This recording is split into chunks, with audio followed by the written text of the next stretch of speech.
Hi, I'm Brigit, founder of Biddy Tarot, and this is the monthly tarot forecast for January 2016. Well, firstly, Happy New Year, and this is going to be such a cool month. So let's get straight into it. I'm going to talk about the blessings that are available to us, the challenges, and the recommended course of action to make this your very best month. So let's get straight into it. So to begin with, our blessings are represented in the Two of Wands. Now have a look at this card. This man is standing in his castle holding the world in his hands, and that's symbolic of the amount of potential that is available to you right now. And he's looking out across the ocean and he's really thinking about, wow, what's possible for me right now? Where can I take my life over these next 12 months? So the blessings here are that it's a perfect time for you to start thinking really big about what is it that you want to achieve this year. And then it's about planning. How will you actually start to make those dreams and goals a reality? Now, he's not necessarily taking action straight away because he's still safe in his castle, but he's definitely thinking about, okay, if I really want to go on that holiday to Hawaii, what is it that I need to do in order to make that happen? So it's laying down those foundations. So the big blessing there is dream big and start planning. Okay, so let's check out what our challenges are for the month of January. Now I've drawn the Seven of Swords reversed. Now you'll notice in this card, the man, he's got what, 5 swords there, and he's had to leave 2 behind.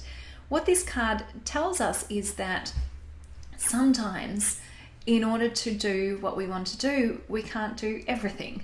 So as we're creating our really big goals, dreams, and plans, we need to know that we can't do everything that comes to mind, because if we tried to do 100 things at once, we probably wouldn't do them very well.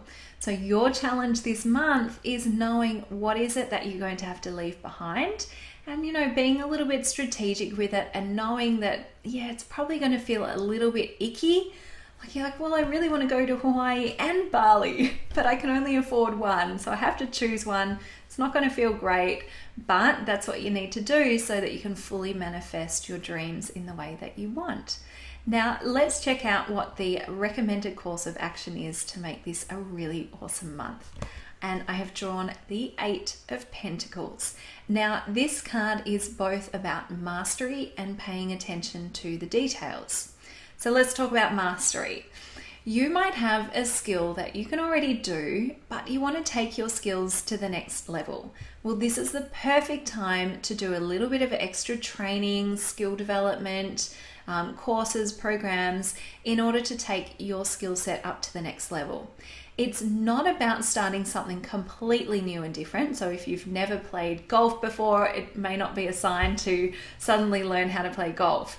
But let's say you've been playing golf for about 5 years, you're okay at it, it might be a good time to try and get a little bit better at it. So that's a great one for extra training and courses in January. Now the other part of the Eight of Pentacles is paying attention to the details. And as you're setting up all of your beautiful plans for the year, you're going to want to make sure that you're also paying attention to the details as you set up those plans. So it might be as simple as getting your calendar out and mapping out exactly when you're going to do certain things and making sure that you've got enough space for those things to happen. It might feel a little bit, finicky, trying to get into the exact details of when things will happen, but trust me, this is what's going to set you up really well for an awesome year ahead. So there you have it. Whoop. Make sure that you're putting in place your plans and thinking really big about what's possible. Also knowing that you might be challenged in terms of having to maybe not do everything that you'd imagined you'd do. And use this time as skill development, good time for training, and also paying attention to the details. So there you have it. I hope you have an awesome month ahead, and I'm wishing you very, very well. Thank you and goodbye.